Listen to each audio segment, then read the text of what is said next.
아모스가 북이스라엘에서 활동을 합니다. 북쪽 이스라엘에서 활동을 하는데요. 좀 독특한 게 아모스는 남쪽 유다 사람입니다. 남쪽 유다 사람인데 하나님이 남쪽 유다에서 활동하게 하지 않으시고 북쪽에서 선지자로 활동하게 하십니다. 또 이 아모스가 좀 독특한 게 뭐냐면 선지자가 제사장 출신이 좀 많습니다. 에스겔도 제사장이고 예레미야도 제사장 출신이고, 그런데 이 아모스는 뽕나무를 기르는 목자입니다. 그냥 전혀 제사장이나 레위인과 상관없이 뽕나무를 이렇게 기르는 목자인데 하나님이 그를 불러다가 선지자로 쓰십니다.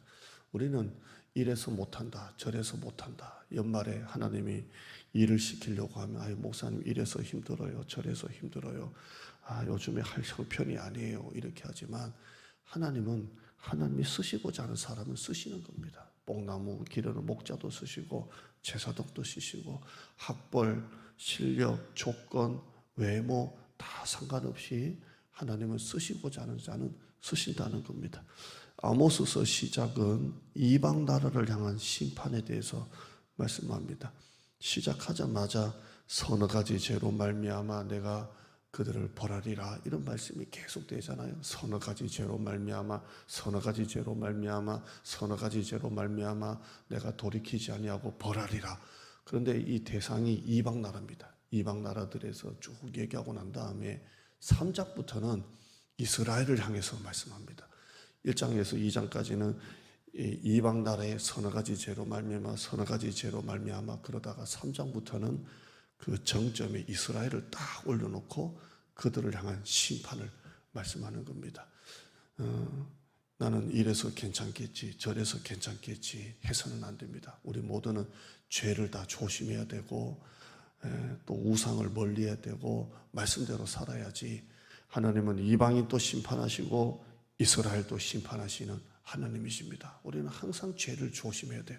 목사도 죄 지으면 심판받고 또 선생된 자가 심판이 더 크다 했던 것처럼 중직자들, 지도자들이 더 하나님 말씀대로 살아야지. 나는 이래서 괜찮아, 저래서 괜찮아, 저도 모태신앙이지만 모태신앙이라서 괜찮아, 그런 건 없어요. 우리가 말씀대로 살지 못하면 하나님은 누구나 심판하시는 하나님이십니다. 하나님의 심판이 얼마나 무서운지 앞에 뒤에 다 빼더라도 6장 9절만 봐도요, 이스라엘 향한 심판에 6장 9절에만 봐도 이렇게 말하죠. 한 집에 10사람이 남는다 하여도 다 죽을 것이라. 이 얼마나 무서운 말입니까? 한 집에 10사람이 있어도 다 죽는다. 하나님이 어떻게 이렇게 좀 독하게 무섭게 말씀을 하시는지, 이스라엘의 죄가 얼마나 악하고 더러운지 하나님이 그렇게 말씀하시고요. 11절에 보시면 11절에 6장입니다. 6장 11절에 보라 여호와께서 명령하심으로 타격을 받아 큰 집은 갈라지고 작은 집은 터지리라. 참 무서운 말씀을 하세요. 우리가 말씀대로 살지 않으면 큰 집은 하나님이 갈라버리고 작은 집은 터뜨려 버리신대요. 얼마나 무서운 말입니까? 한 집에 10명이 남아도 하나님은 다 죽이시겠다고 말씀을 하십니다. 오늘 본문인 이 7장에도 보면 하나님이 그 심판에 대해서 말씀하시는데요. 1절 보시면 1절 끝에 7장 1절 우리가 읽었던 이 7장 1절 끝에 보시면 왕이 풀을 벤 후 풀이 다시 움돋기 시작할 때에 주께서 메뚜기를 지으시매 2절에 보면 메뚜기가 땅의 풀을 다 먹은지라. 메뚜기가 땅의 풀이 다시 자라나면 다 뜯어먹게 한답니다. 다 뜯어먹게 한답니다. 심판을 말합니다. 4절에도 보시면 4절에 주 여호와께서 또 내게 보이신 것이 이러하니라. 주 여호와께서 명령하여 불로 징벌하게 하시니 불이 큰 바다를 삼키고 육지까지 먹으려 하는지라. 불을 하나님께서 명령해서 바다도 삼키고 땅도 다 삼키려고 그렇게 하십니다. 참 하나님이 이런 하나님이에요. 그런데 오늘 여러분에게 설교하고 싶은 게 참 신기한 게 있어요. 하나님이 메뚜기를 지으셔가지고 땅의 풀을 다 뜯어먹게 하신다고 하셨는데 한번 2절 다시 보세요. 2절 보시면 7장 2절에 메뚜기가 땅의 풀을 다 먹은지라. 그런데 아모스가 기도를 합니다. 내가 이르되 주 여호와여 청하건대 사소서. 야곱이 미약하오니 어떻게 서리까. 이 아모스가 중보 기도를 해요. 하나님, 이들을 제발 용서해 주세요. 만약에 땅에 풀을 메뚜기가 다 뜯어먹으면 이스라엘이 그렇게 약한데 어떻게 서겠습니까? 어떻게 살겠습니까? 하나님, 어떻게 그럴 수가 있습니까? 그러니까 3절에 보시면 여호와께서 이에 대하여 뜻을 돌이키셨으므로 이것이 이루어지지 아니하리라 여호와께서 말씀하셨느니라. 이렇게 말해요. 하나님이 분명히 메뚜기를 통해서 다 풀을 뜯어먹게 하시겠는데 아모스가 하나님, 야곱이 그렇게 다 미약한데 뜯어먹으면 어떻게 섭니까? 하나님 한 번만 좀 봐주세요. 그러니까 하나님이 그걸 딱 들으시더니만 단번에 7절 3절에 여호와께서 이에 대하여 뜻을 돌이키셨으므로 이것이 이루어지지 아니하리라 이렇게 말해요. 그 다음 절에도 보면 5절에 보세요. 5절에 보면 분명히 하나님께서 불로 바다도 땅도 삼키게 하신다고 하셨잖아요. 근데 아모스가 5절에 보시면 이에 내가 이르되 주 여호와여 청하건대 그치소서. 좀 전에는 사소서 그랬는데 이번에는 그치소서. 야곱이 미약하오니 어떻게 서리까. 이렇게 또 기도합니다. 하나님 한 번만 봐주세요.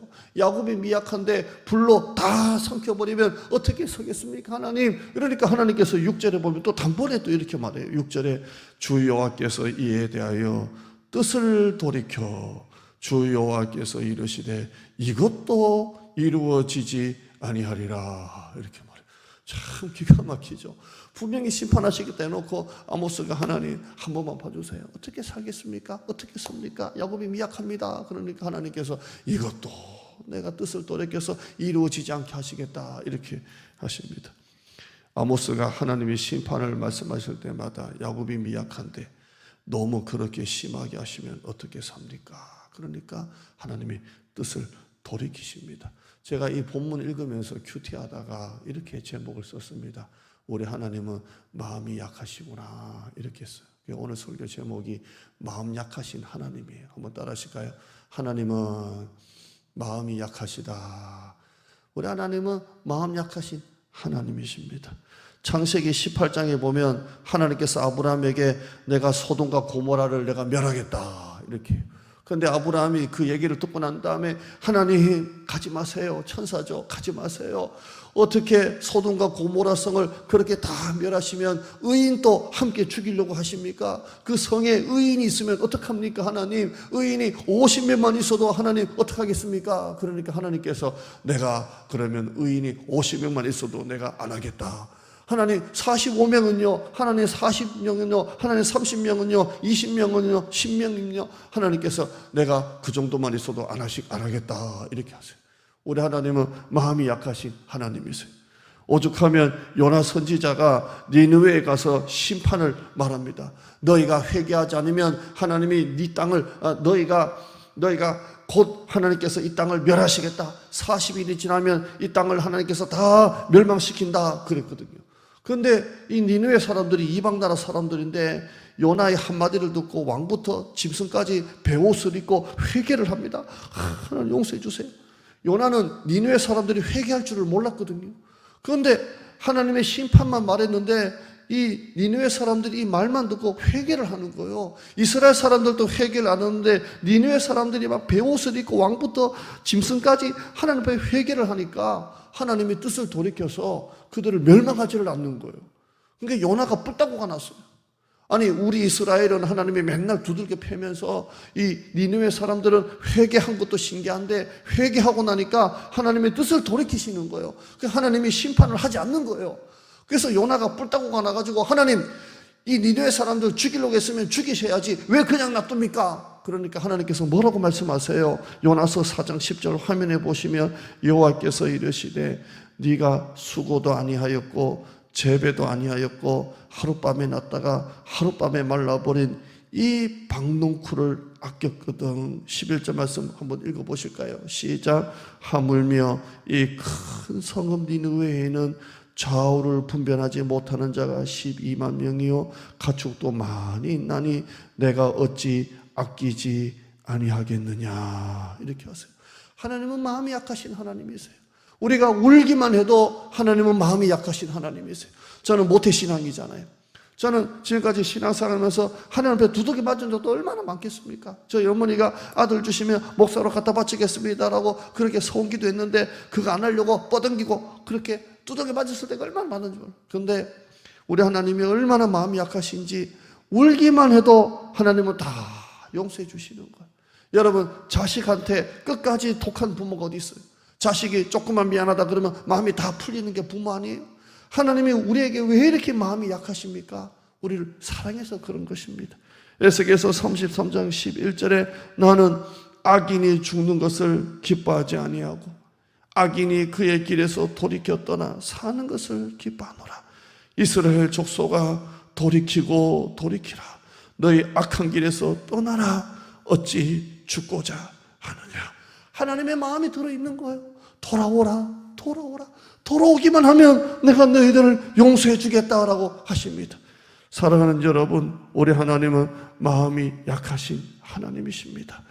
기도하기만 해도 하나님은 다 들어주시고 울기만 해도 하나님은 다 용서해 주시는 우리 하나님이신 줄 믿습니다.